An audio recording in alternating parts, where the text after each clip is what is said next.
kabar kalian hari ini? Aku harap kalian dalam keadaan baik, sehat, dan siap untuk belajar hari ini.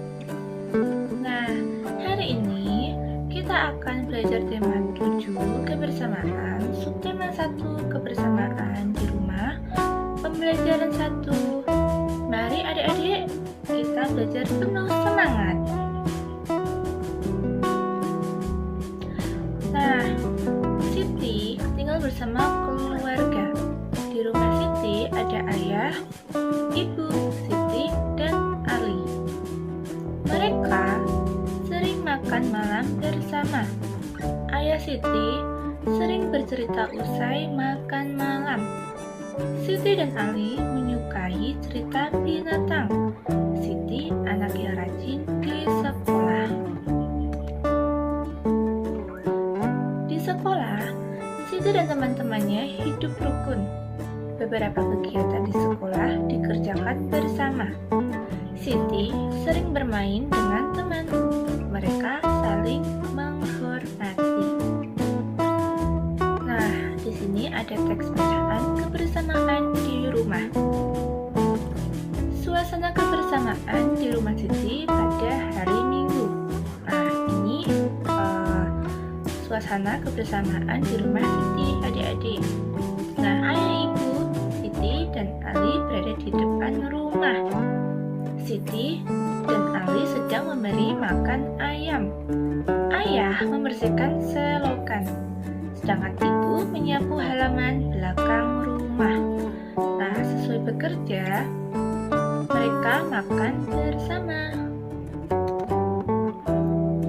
Nah, adik-adik, ini kebersamaan di rumah Siti. Nah, ayah Siti pandai mendongeng. Siti sangat suka dengan dongeng. Hampir setiap minggu ayah Siti mendongeng. Selesai mendongeng, ayah Siti menceritakan isi dongeng. Nah, banyak sekali contoh yang baik dalam dongeng.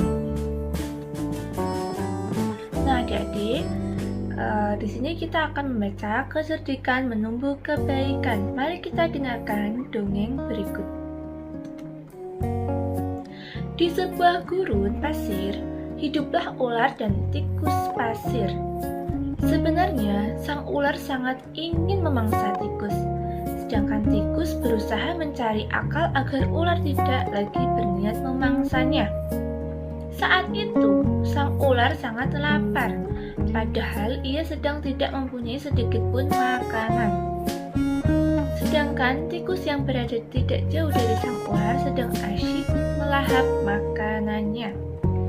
Sang ular terus merasa tidak senang melihat kelakuan si tikus.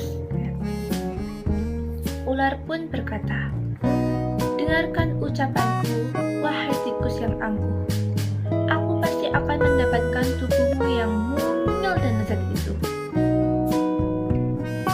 Tikus pun menjawab, "Hai ular, berusaha dan bekerjalah. Jangan hanya berani mengancam. Kalau hanya mengancam, seekor semut pun bisa." Sang ular sangat marah mendengar ejekan tikus. Ia lalu kembali ke sarangnya dengan perut yang lapar. Sedangkan tikus masih lahap dengan makanannya. Nah, waktu terus berjalan, tetapi ular tidak juga menemukan makanan. Ia juga enggan untuk keluar dari sarangnya. Sementara itu tikus sudah lelap dalam sarangnya. Ular yang masih dalam keadaan lapar segera mengendap-endap mendekati sarang tikus meski ia masih sangat kesal terhadap tikus. Nah, dan kini ular telah berada di sisi tikus yang sedang tidur pulas, adik-adik. Ular pun berkata, "Hai tikus, aku sudah berada di sebelahmu dan siap untuk menyantapmu." Tikus segera terbangun dari tidurnya. Sambil berpura-pura menguap, ia mulai memutar otak agar bisa lolos dari cengkeraman sang ular. Tikus pun menjawab, "Tunggu dulu ular, sahabatku. Kalau kau ingin memakanku, kau harus berpikir dulu. Kita hanya berdua di sini, tidak ada hewan lain. Maka kau akan sendiri. tidak akan mempunyai teman yang dapat kuajak mencari makan. Kalau begitu, kau tidak akan makan dan akhirnya kau akan mati, kata si tikus. Sejenak sang ular terdiam. Ia mencoba merenungkan nasihat tikus. Jadi, kita tidak bisa hidup sendiri. Tikus pun menjawab, tentu. Bukankah kita bisa berteman dan tentunya kita dapat mencari makan bersama? Bukankah itu lebih menyenangkan daripada nantinya setelah kau memakanku, kau hanya akan hidup sendiri? Ular mengangguk tanda mengerti. Baiklah, kalau begitu, maafkan aku. Akhirnya, tikus pun memaafkan ular. Mereka tersenyum bahagia, kemudian beranjak mencari makan bersama-sama. Nah, adik-adik, itu adalah sebuah dongeng yang diciptakan oleh Kak Nur Naini Solehati tahun 2007. Nah, adik-adik, di sini ada sebuah pertanyaan. Apa itu dongeng? Nah, dongeng adalah cerita yang belum diketahui kebenarannya. Jadi, kebenaran itu belum diketahui dari cerita atau dongeng tadi ya adik-adik. Nah, salah satu contoh dongeng adalah fabel ya adik-adik, yaitu cerita yang tokohnya hewan atau binatang. Nah, dongeng fabel ini ada ciri-cirinya loh adik-adik. Yuk simak ya penjelasan berikut. Ciri-ciri fabel yaitu yang pertama, menggunakan hewan sebagai tokoh cerita. Yang kedua, tokoh hewan memiliki karakter dan bersifat seperti manusia adik-adik. Nah, ular dan tikus kan tadi bisa berbicara, mempunyai sifat kayak manusia. Nah, padahal kan kalau di sekitar kita tikus dan ular itu tidak bisa bicara adik-adik. Mereka tidak bersahabat dan saling memakan ya.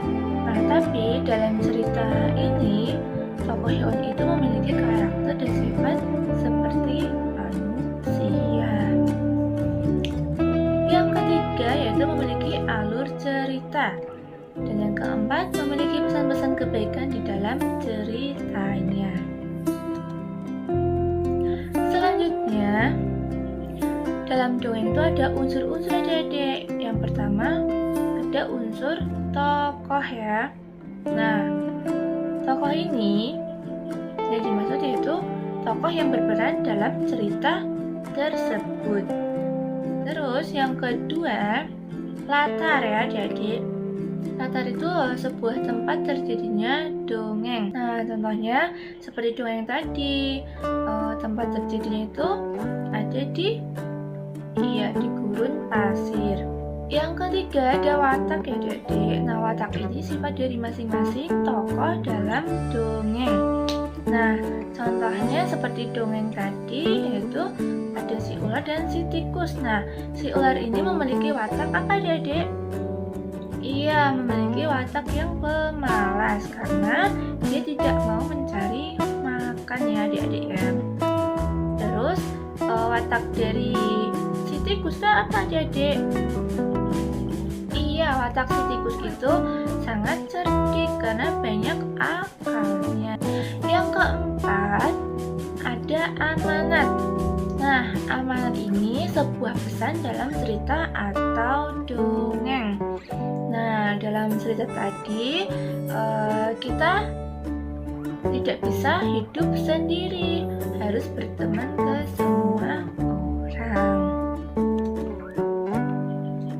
Nah, di sini ada pertanyaan adik-adik, siapakah yang diceritakan dalam dongeng tersebut? Iya, benar sekali, tikus dan ular. Terus, bagaimana kecerdikan tikus? Iya, tikus mengatakan kepada ular bahwa jika ular memakannya, maka ular akan hidup sendiri dan tidak ada yang diajak mencari makan. Selanjutnya, mengapa ular dan tikus dapat hidup bersama? Ya, karena mana mereka saling meminta maaf dan memaafkan dan tidak ada saling memakan. Nah, di sini ibu menghidangkan 3 buah kue donat ya. Nah, di sini di piring ini ada 3 buah kue donat. Nah, setiap kue dipotong menjadi 2 potongan sama besar ya. Siti, Ali, dan Ayah mengambil masing-masing 1 potong. Nah, Siti sangat senang bersama keluarga di rumah. Nah, berhubung dengan donat ini, adik-adik akan belajar mengenai pecahan ya. Jadi akan belajar tentang mengenal sebuah pecahan ya adik-adik ya. Nah, adik-adik, ini ada 1 kue donat utuh. Lalu Ibu Siti tadi itu dibagi menjadi 2 sama besar. Nah, masing-masing bagian ini disebut dengan setengah ya adik-adik. Nah, misalnya Kak, 1 donat utuh dibagi 2 tidak sama besar, bisa nggak? Nah, misalnya seperti ini ya. Nah, apakah ini setengah? Ya, ini bukan setengah. Nah, setengah itu kalau dibagi 2 akan sama besar ya. Nah, yang ini dikatakan setengah. Kalau setengah itu harus dipotong 2 sama besar. Nah, selanjutnya, nah ini kan ada 1 donat ya adik-adik, lalu dibagi menjadi 2, maka ada 2 bagian donat yang sama besar ya, pintar. Nah, masing-masing donat ini ada 1 bagian donat dari 2 bagian donat yang ada. Nah, itu bisa dikatakan setengah dengan alat bakat seperti ini, 1 garis 2. Nah, 1 garis 2 ini biasa dibaca setengah atau 1/2. Nah, adik-adik, di sini ada sebuah contoh soal. Sebuah donat dibagi menjadi 2 bagian sama besar. Nah, setiap bagian disebut titik-titik bagian. Nah, jadi ini ada sebuah donat ya. Tadinya adalah donat utuh ya. Terus dibagi menjadi 2 bagian ya, yang sama besar. Jadi ini bisa dikatakan setengah, ini bisa dikatakan setengah. Jadi setiap bagian itu disebut setengah bagian. Selanjutnya, Siti memiliki kertas berbentuk persegi panjang. Kemudian kertas tersebut ia potong menjadi 2 bagian sama besar. Setiap potong kertas adalah titik-titik bagian. Nah, di sini ada sebuah kertas. Ini bisa dikatakan setengah dan ini dikatakan setengah. Jadi setiap potong kertas ini adalah setengah bagian. Selanjutnya, Siti memiliki kue donat. Siti ingin mendapatkan setengah bagian dari kue tersebut. Siti harus memotong kue tersebut menjadi titik-titik bagian sama besar. Nah, jadi di sini ada sebuah donat. Nah, untuk mendapatkan setengah bagian dari kue tersebut, maka kita harus memotong kue donat tersebut menjadi berapa? Iya, menjadi 2 bagian sama besar. Nah, selanjutnya adik-adik, di dekat rumah Siti terdapat pos penjagaan. Di sana terdapat kentongan. Kita dapat membuat bunyi kentongan bervariasi. Nah, bunyi yang teratur berulang disebut birama. Adik-adik, di sini ada bunyi. Nah, bunyi tersebut ketika kita memukul meja berbunyi duk gitu ya. Nah, ketika kalian bertepuk tangan akan berbunyi rok gitu ya.